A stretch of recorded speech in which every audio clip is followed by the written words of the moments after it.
Dobrý den, milí přátelé. Dnes se scházíme trošku jindy než normálně. Není to pondělí, ale je to sice datum, které pro staré mistry čínské by byl obyčejný všední den, ale pro naši civilizaci je to velmi zásadní datum. Je to den, který nám umožňuje vstoupit do nového roku, je 1. ledna 2026. Z pohledu čínské kosmologie je ale stále pořád rok hada, to znamená, že tam se nemění vůbec nic, tam jenom pokračujeme tak, jak jsme začali začátkem roku hada a skončíme rokem hada a začneme rokem koně v únoru.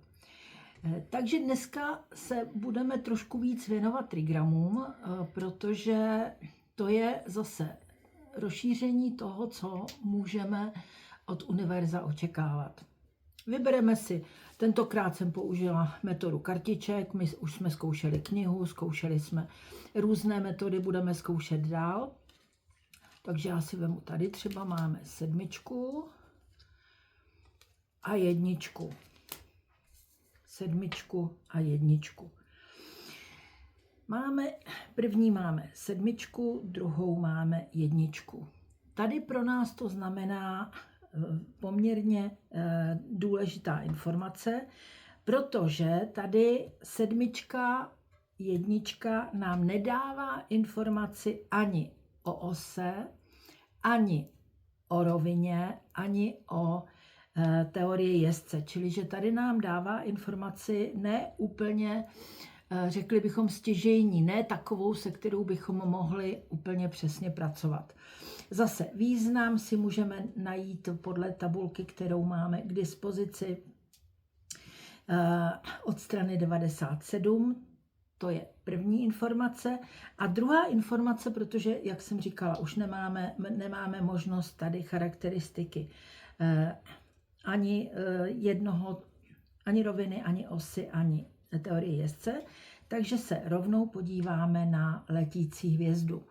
Letící hvězda zatím bude stále roku 2025, protože letící hvězda není otázkou našeho nového roku.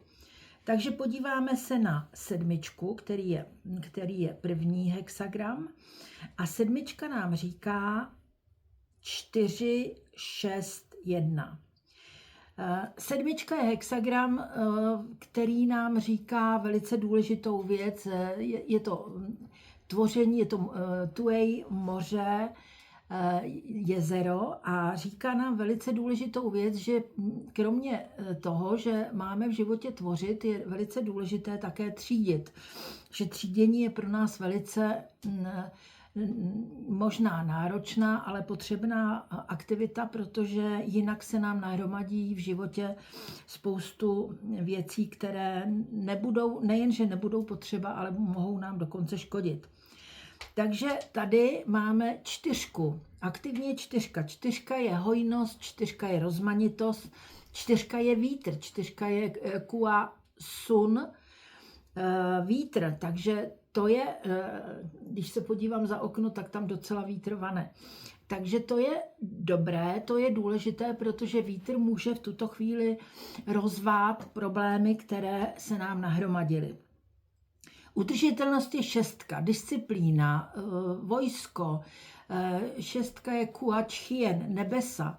Takže tady bude potřeba do toho třídění a do těch informací, které budeme zvažovat, také zařadit pravidla, zákony. A pozor na 1, čili že nenechat plynout. Tady 1 máme tady jako druhé kua. Když se podíváme na spodní kua, to znamená na 1, tak tady to je zase velice zajímavá kombinace, protože jako aktivní nám sem vlétá letící hvězdou 7. To znamená tady kua khan, kua voda, které nám přináší hlavně plynutí. Je to pravidelný tok řeky, chce po nás, aby nebyl nikde zastavovaný nějakými překážkami. A tady máme 7. A ta 7 nám tady v tuto chvíli říkala jednak důležitost třídění, čili že zase nenechat plynout úplně všechno, nenechat úplně nehodit za hlavu, co se děje a neříkat si, ono to nějak dopadne. Čili, že ta sedmička nás tady upozorňuje samozřejmě i na to, co nám říkala letící hvězda. To znamená pravidla, čas, nebesa jsou také čas.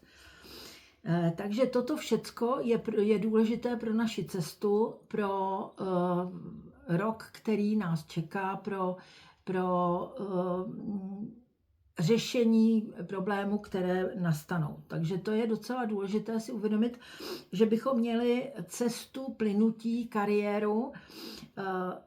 Máme tady obrovskou potencialitu v tvoření, ale to tvoření, ta potencialita by měla vždy být chráněna tříděním, čili že nějakými obranami, rozdělením, to je špatné, to je potřebné, to je nepotřebné. Udržitelnost nám tady říká devítka. Devítka je oheň, je to kua li. A toto kua se snaží, abychom se snažili dotahovat věci, aby věci byly dotažené do konce, abychom nezůstávali na půli cesty. Devítka je sláva, devítka je štěstí, devítka je láska, devítka je renomé, ale také ulpívání. A tady je to na udržitelnosti. Takže pozor na to, neulpívat, protože pak by bylo vlastně to, co chceme, to plynutí, ne úplně v pořádku. A varování nám tady přináší kua číslo 4, sun, vítr, a ten nám tady říká pozor, pokud to bude příliš hojné, příliš rozmanité, tak to není až tak úplně to pravé ománkové. My se tady zastavíme dneska ještě u jedné věci. My tady máme kua horní a kua dolní. Když si to dáme takto, tak máme kua horní, kua dolní, aby nás nepletla tabulka lošu. My budeme pracovat vždycky tak možná v 90% s horním kua, nebo budeme vnímat přes horní kua, protože horní kua znamená to, co se děje. Je to akce, aktivita, je to yang. Dolní kua je yin, tvar, hmota. Pro nás samozřejmě dnes se ptáme, nebo dnes se odpověď univerza dotýká příštího roku, takže dnes se samozřejmě budeme zabývat horním kua, ale může se stát, že třeba půjdeme příští týden na operaci slepého střeva, to je hmota, a pak vlastně jakoby taková prvotní úvaha bude kua číslo 2, to znamená z našeho pohledu, když bereme jako jedničku horní kua, to znamená, že to bude kua hmoty. To je docela důležité, protože dnes se nám nepodařilo, dnes nám